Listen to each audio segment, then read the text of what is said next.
Tubali emmere.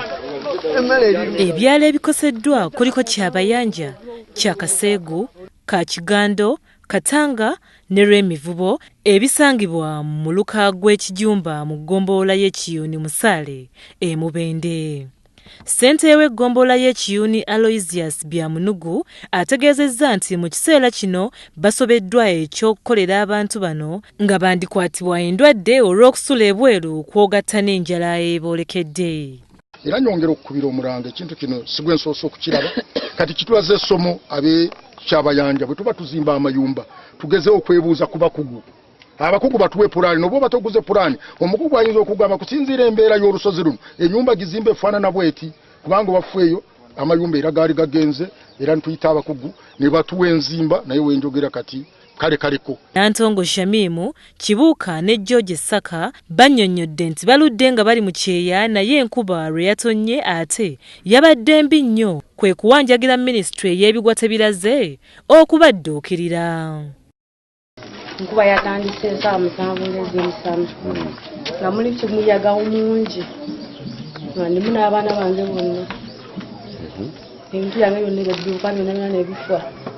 ennyumba yonna n'etikka mundi gumu netusigala mu bbanga byonna bibaddemu byonna byafudde nsula mu kafumbire manju obudde obw'oleggula akawungeezi neŋŋamba kanziruke engeri egenda obeera ey'amaanyi ng'ekiro ekikutte wali ensanga ewaka nga neebase balina akayingira mu nju nagenza olaba nga muli enkuba kwetonya nnyo ng'eyitamu ne muli eri wansi w'oluggi nendaba kibuyaga nga w'amaanyi nagenza olaba okulingizayo ebweru nga nengera emiti gyonna gyagala kugwa nagenza olaba nga esitula wali ebbaati bweti embuyaga ng'ejjanga nnyingi nga mpitirivu ng'etandika okweyuyuula bweti nga yeeyuya ng'ekuba eno ng'ekuba erudda n'erudda nagenza okulengera amayumba nga gagenda ennyumba eyange ng'esituka nagenza okugamba kanengere muzeeri ennyumba nagenza okulengera muzeeri ewange nga nazo zigenda n'ez'abalala nga zigenda ewaaba bitanagenza okulengerayo nga naye egenze enkuba yakubanze. Abatuuze basabye abakulembeze baabwe okuvaayo okusobola okubayamba kubanga tebalina kyakulya ssaako aw'okusula kyokka nga bano bagamba nti bazze bafuna obuzibu nga buno naye nga gavumenti tebayambangako. Akasawo ka seminti buli muntu ayonoonekeddwa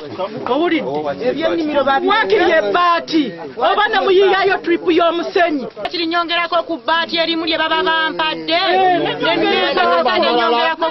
abapangisa nga basasula ate bagamba waliyo ensawo y'ebigwa tebiraze sente ziba zaffe z'abannayuganda kutuyamba kakati ke kaseera ziveeyo naffe ab'Ekiyuni tuganyulwemu mu sente zaffe Katonda ayinanga bwatukubyemu omuggo awo ensabira nti ba MP kubanga bakama baffe chairman S3 councillors ekirungi bazze abamu webali era balabye ebintu byonna nga byononese mbadde nsaba batwale obuvunaanyizibwa obwo batuuke ku district batuuke ne mu parliament ne president yenyimba mutuuke nti bananga ekiri ekyabayanja abantu bafa abatulonda mu butuufu bafunye ekikangabwa. Yo mbaka mu palamenti ow'ebuwekula Major Kakoza Joseph ategeezezza nti agenda okutegeeza bekikwatako ko n'okufunira abakoseddwa endokwa z'emiti okutangira embuyaga. Tugenda kuwandiika ebbaluwa